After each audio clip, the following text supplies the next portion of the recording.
Alright, so I went and got my AirPods. Let me see if they're working as the mic. Oh man, maybe I have to stop. Alright, so I'm letting that run. Oh, let me make sure it's running towards the ground, toward the soil. Anyway, I wanted to check over here and to see what the soil looks like under here. This is a thick layer of mulch, and I have been watering every 3 days. And I've switched to watering every 2 days because we've been in triple digits. So this is very compact, very thick layer. And I don't know, looking under here, yeah, I don't really even think I need the water. Yeah, I was trying to water before so yeah, I'm gonna go ahead and water today, and I won't water. Let me stop letting this run so long. Like, my main concern over here is the watermelon, and check out the watermelon, y'all. How much it has grown since the other day. It's massive. Yeah, it was much smaller than that, and it's grown up pretty high too. I'll try to get back further so you can see the whole thing.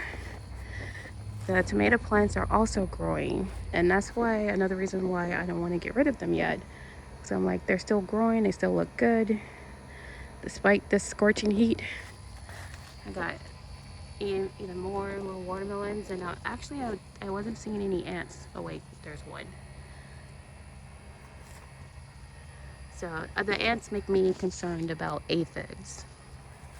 Although I saw someone mention that marigolds deter aphids, so I think I'm gonna go to the store and get some marigolds and plant them in here, since I don't have much planted in here anyway. Since I'm trying, okay, let me go over here. Let me check down here too. At the soil, see, it is, yeah, I mean, it's so damp. Look at that. Do I even need the water? I'm thinking I don't really need the water, but I hate to make it go another day. Ugh. And I like the water before I fertilize. So I'm just going to water a little bit, not as deeply as I was planning to do. And then I will fertilize because it's not going to take me as long.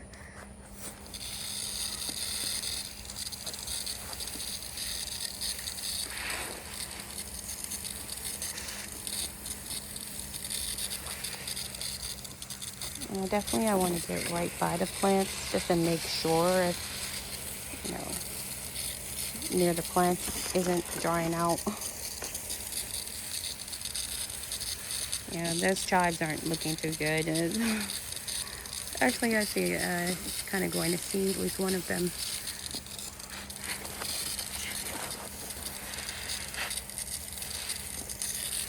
Anyway, I am really sweating out here, like dripping sweat.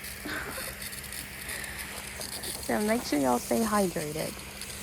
I'll definitely drink at least 16 ounces when I go back indoors.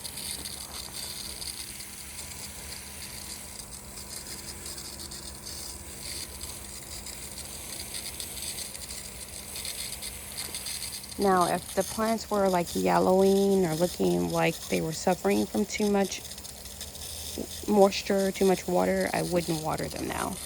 But since I want to wait at least until Tuesday, today's Saturday, since I want to at least get the weight, well, maybe not Tuesday, I'm planning to wait to water them again on Monday, but if it looks fine on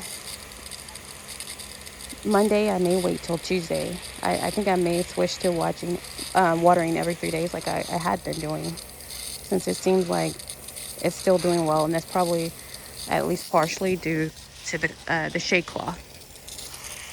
Just a combination of things is helping me not have to water like I used to in the past. Would water every single day, but that was before mulch. I definitely appreciate mulch now. All right, that's enough for that. See if I can reach here. Now, let me check the grow bag, because this would be the thing that dry out the fastest. So yeah, this I'm gonna have to come out and water at least every other day, because this is where you can see is actually dry soil in there, and that's pretty far down. That's like all of my fingers are in there, and it's pretty dry. Look like potty mix, because that's probably what it is. But anyway, let me go ahead and get this one deeply watered.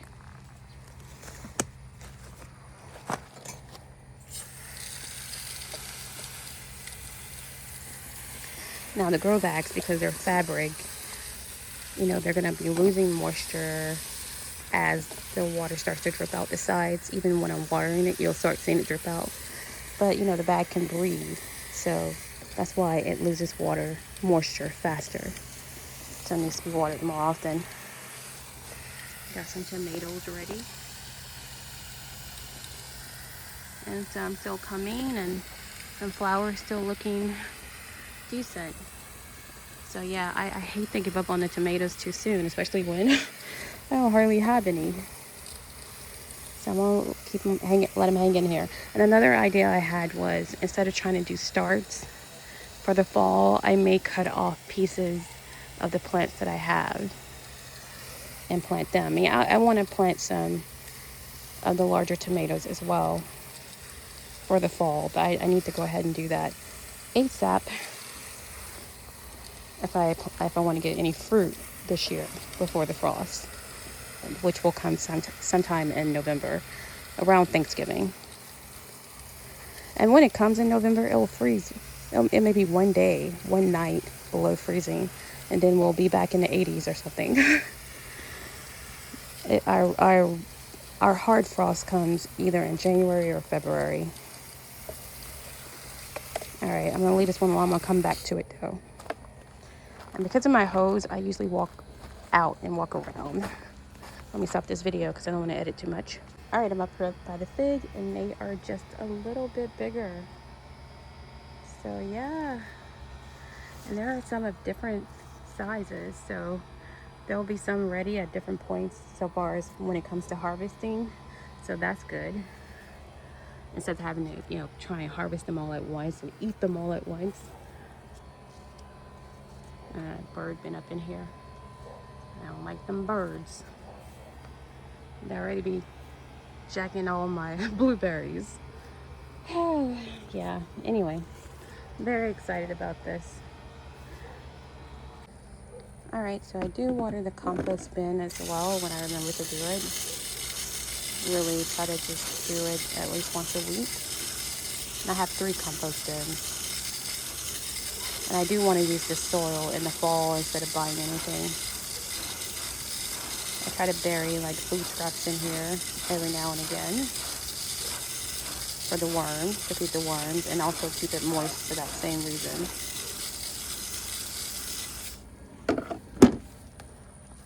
I am not going to water this. I did add mulch to this to suppress the weeds. did that before I took the kale out.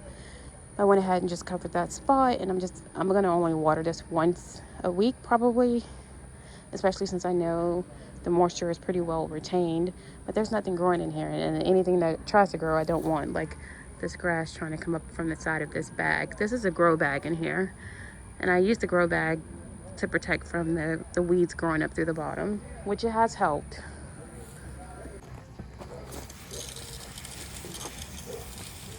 I'm just back on this end again after I pulled out the hose and stretch it out so I could reach over on this side over here. I'll share this with you all too. Let me look and see what it actually looks like, even though this one looks terrible. Let's see what the soil looks like under here. See, yeah, it's very moist. I'm not gonna water this. Oh man, it is very moist. Look at this. I mean, it's not sopping wet, but it's definitely, I'll fertilize it, but that's all. And like, even these are, I haven't watered this for 2 days. I watered on Thursday, and it's Saturday. And it's fine. This hardly even has mulch. So I think I'm gonna go to a every 3 days schedule So water, then skip 2 days, and then water. But I'll check. I'll come and check on the day 2. So let me check this as well. But I am going to go ahead and fertilize now. Yeah, see, that's still moist under there. Oh, I will water this though. The tomatoes in the bags, I do have to water. I'm sure. Let's look, and I'm sure that that'll be the case. Oh wow, it's not, well, it's enough to water. I'll just cover it back up, and the mulch has been really good at keeping the weeds out of these grow bags and out of everything. Got bent. I love this hose since I can water the bottom, or this hose attachment, because it's so long. Because you really want to avoid getting well, I try to avoid getting water on the leaves up, especially tomato plants.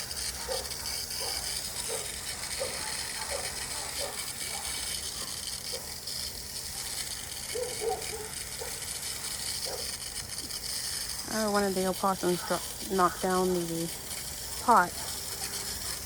I leave water out here because it's so high. So I'm going to go ahead and fill that back up for them. Although opossums don't need as much water as we do, I don't think. They have a lower body temperature. They're different creatures. I mean, different creatures, different needs. I still want it. Oh well, yeah, this looks drier, so I'm glad I checked this. This looks like, especially like the top is dusty looking. I am gonna water back here. Maybe this mulch isn't as thick back here.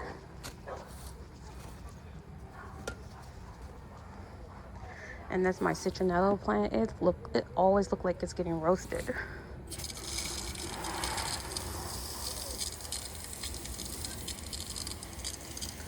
I don't know what this sweat is, just crazy. The sweat.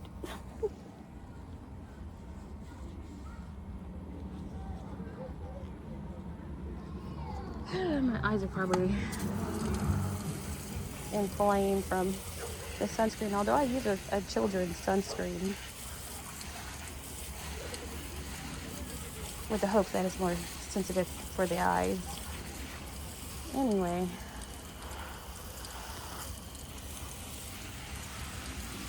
Let's see.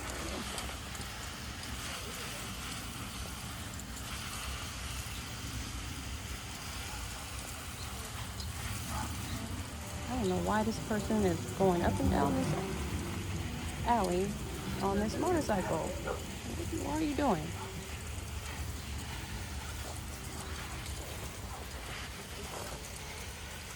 Anyway.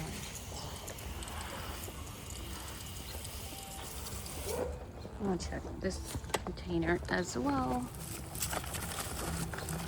Yeah, this one looks dusty. So this one needs to be watered. The other ones didn't.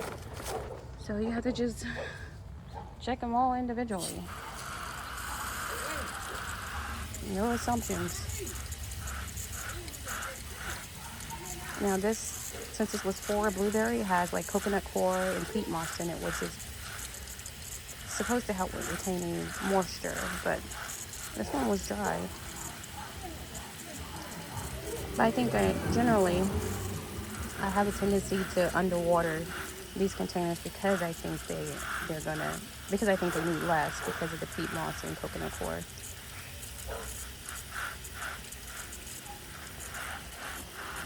All right, let me go and prepare some. I'm going to use this water canister for the fertilizer. All right, so this is what I usually use for my fertilizer. This is some 511. I've had it for a very long time, which is why the label is gone. And I've left it outdoors. In my greenhouse when I had the outdoor greenhouse, the plastic one. But it's fine. It still seems to be fine. And I started using this one this year. And so I just rotate them. So every Sunday usually, or on the weekend at some point, I'll use one or the other. Oh, this one has a little crack in it, I think. Anyway, I used this one last weekend, so I'm using this one today. And just put a cap full and fill it with water. I think it's, well, whatever it is, whatever you have will have your instructions. I'm trying to use something that's good for the fruiting part of the process. The 511, which is high in nitrogen, is for like good for the early development. It definitely helps make the leaves come in. So that's what the 511 is for. But I also use it, like I said, every other week as I rotate them. And this one, I'm assuming is high in potassium. I don't know what the NPK is, but I'm assuming it's good for the fruiting part of this stage. And when I run out of this, I'll switch to using banana water. So let's see if I can do this with one hand. My tripod is on the other side. So we'll pour. I go in. Well, anyway, I do actually follow instructions for this because I don't want to waste it. Because I was at first. And I'm trying to make it stretch. So that's the only reason I follow instructions. So anyway, I'm gonna fill it up, and I have it on, whoops. I have it on jet just so it could kind of mix it up as it goes in here. Because I'm not gonna otherwise mix it.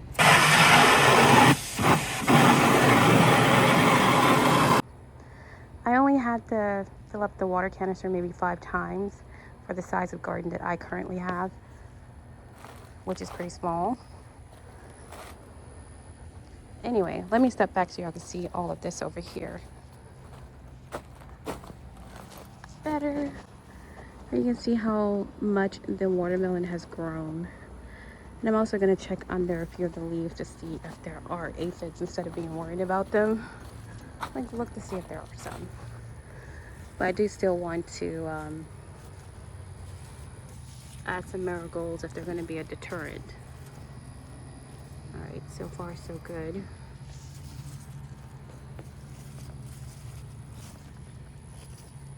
Alright, I think it's probably okay for now.